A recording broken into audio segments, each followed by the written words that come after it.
Pessoal, recentemente o Magrão, que é um comunicador de fisiculturismo, trouxe aí em suas redes sociais um trecho de um vídeo onde o atleta e fisiculturista Maatila relata um pouco ali do seu protocolo hormonal. E eu gostaria de assistir e comentar aqui algumas coisas importantes com vocês.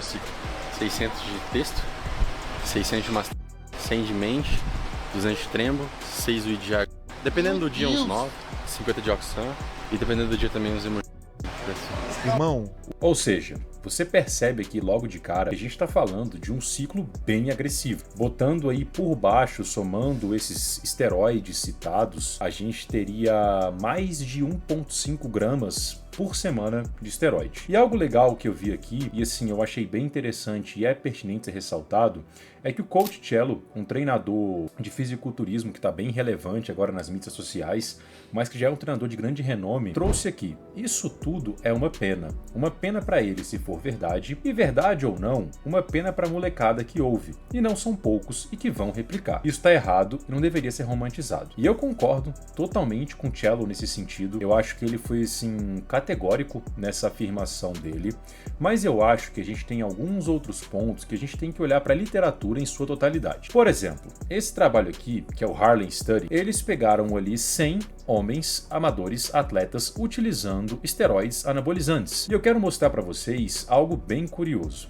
Quando a gente entra aqui para a característica dos ciclos, o que a gente pode perceber? Muitos ciclos tinham uma média de 5 compostos, ou seja, não está tão longe assim do que o Maatila vem utilizando, né? Aqui a gente tem 1, 2, 3, 4, 5, 6, 7. Então, não está tão longe. A gente está aqui com uma média de 5, onde alguns ciclos chegavam ali a ter até 11 compostos. Outra coisa que eu falei é que aparentemente, eu coloquei uma estimativa assim aproximada, a média semanal do Maatila em relação à dosagem estava em 1.500 miligramas. Só que nesse caso, os atletas aqui utilizavam 900 miligramas. Porém, alguns deles utilizavam de forma semanal 3,3 gramas de esteroide. Ou seja, é uma dose assim bem considerável e bem alta. Outra coisa também um tanto quanto impactante eu quero mostrar para vocês é o seguinte: percebam aqui os tipos de esteroide utilizados. O principal deles, testosterona, que é o que o Maatila também estava utilizando, né? 96% ele utilizava. Depois vinha trembolona, nesse caso o Maatila também estava utilizando. Depois tinha drostanolona, boldenona, nandrolona, estanozolol. Então assim, percebam que a gente tem uma gama muito variada desses ciclos, mas que os compostos citados pelo Maatila ali, por exemplo, estão entre os compostos mais comuns de serem utilizados. E um outro ponto interessante, muita gente pode falar assim: ah, mas o custo de um ciclo desse é algo assim exorbitante. Realmente, não é à toa que eles trazem aqui, ó, custo médio dos ciclos, coisa de 400 euros, salvo engano, que pode chegar até 6.500 euros. Isso porque é muito comum também, como a gente vê nesse trabalho, o uso de outras substâncias, como por exemplo o hormônio do crescimento, o GH, encarece bastante esse ciclo. Muitos utilizavam também clenbuterol, hormônios tireoidianos, insulina, o combo ECA, né, para quem conhece, é mais antigo da maromba, vai se lembrar efedrina, cafeína e aspirina, né, visto que a gente teria um efeito somatório nesse cenário, onde a efedrina iria aumentar a secreção de catecolaminas, tipo noradrenalina. Nesse caso, a cafeína ia estar favorecendo também isso aqui e também inibindo que tenha essa degradação, e a aspirina também ia estar inibindo que tivesse essa degradação. Então a gente tinha mais tempo dessas catecolaminas ativas com esse combo, aumentando assim performance, gasto energético. Então também é um combo bem comum usado no meio da maromba. Não só isso, a gente vê diversos outros fármacos, como por exemplo o HCG, tamoxifeno, anastrozol, exemestano, isotretinoína, pensando no contexto da pele.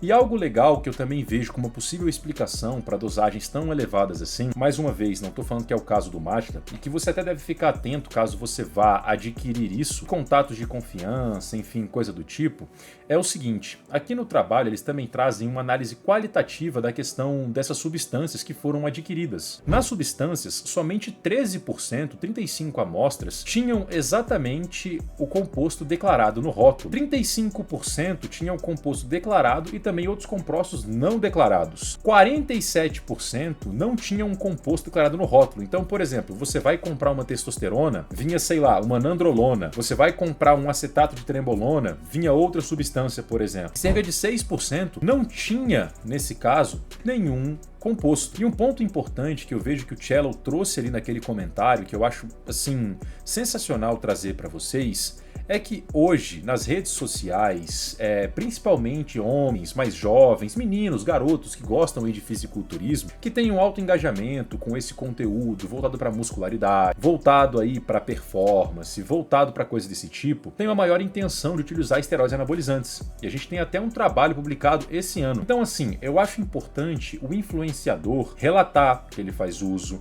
relatar realmente que ele tá ali sobre o uso dessas substâncias, mas eu não acho legal falar dose. Por mais que alguém fale assim, ah, Thales, mas os custos com relação a esse uso não vai ser algo para todo mundo. Realmente concordo com isso. Mas como vocês podem ver aqui, essa variação de ciclo teve algo muito grande em relação a valores. E um outro ponto importante que eu queria relatar para vocês, e o trabalho traz até aqui no final, onde nesse caso, mais da metade dos sujeitos admitidos no estudo relatavam ter um certo comportamento de vício com relação ao uso dessas substâncias, onde eles tinham uma dependência mesmo psíquica do uso dos anabolizantes. Então um ponto importante é que muita gente fala assim, ah, eu vou usar só uma vez e coisa do tipo, mas os potenciais de vício dos anabolizantes também são algo assim bem corriqueiro e que a gente tem encontrado bastante na literatura, onde o sujeito, o usuário, cria uma dependência falando, ah, eu só vou conseguir me sentir com esse físico se eu estiver utilizando, eu só vou conseguir me sentir bem se eu estiver utilizando.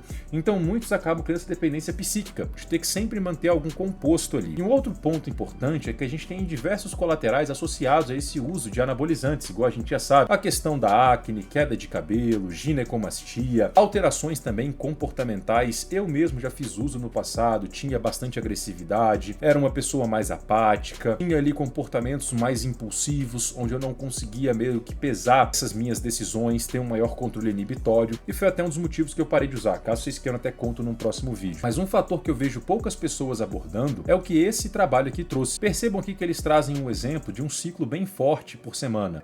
1 grama de testosterona por semana, mais 600 mg de trembolona, mais a oximetolona, o anadrol, mais 6 UI de GH, mais 10 UI de insulina pré-treino. Então assim, vocês podem perceber aqui que eles trazem exemplos de ciclos bem complexos por parte do uso de fisiculturistas. Então eu vejo que o Maatila não está muito distante do que a gente encontra na literatura ou até mesmo em outros atletas. Mas um outro ponto importante é o seguinte, e que poucas pessoas falam, os efeitos cardiovasculares que os esteroides têm. Como vocês podem ver aqui, por exemplo, nesse trechinho, aqui, esse estudo recente que eles trazem aqui, com 86 homens, com 2 anos de uso, viram uma redução nessa fração de ejeção desse ventrículo esquerdo, impactando então no relaxamento desse coração, aumentando a massa esquerda ventricular do coração, maiores volumes de placas de artérias ali, entendeu? Então assim, trazendo prejuízos para esse usuário. Então um ponto importante, pessoal, é que assim, apesar de ser um jovem e tudo mais, ele tem que ter um certo critério com o que ele fala, entende?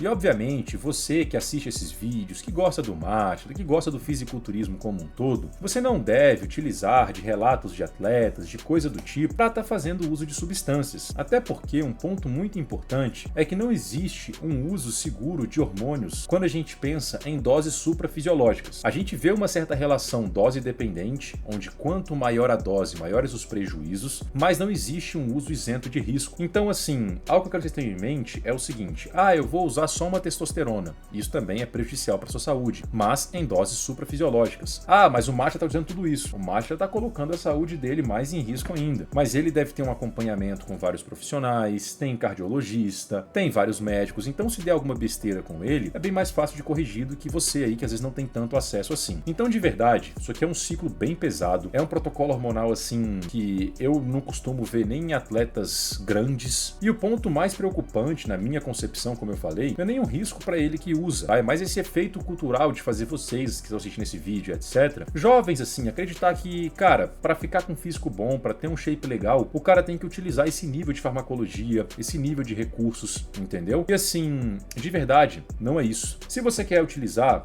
cara, não sou contra, a vida é sua, você faz o que você quiser. Mas que você procure uma boa avaliação com o cardiologista, que você tenha bastante cuidado, evite mercado paralelo, como eu mostrei pra vocês aqui, muito cuidado com influências que vendem isso só pra ganhar ali um cupom de desconto, uma comissão. Mas é isso, fechou? Esse é o vídeo de hoje, espero que vocês tenham gostado. Se você gostou, se inscreve no canal, deixa o seu comentário, ativa o sininho também e deixa aqui embaixo sugestões de temas que vocês querem que eu traga aqui. Um abração e até o próximo vídeo.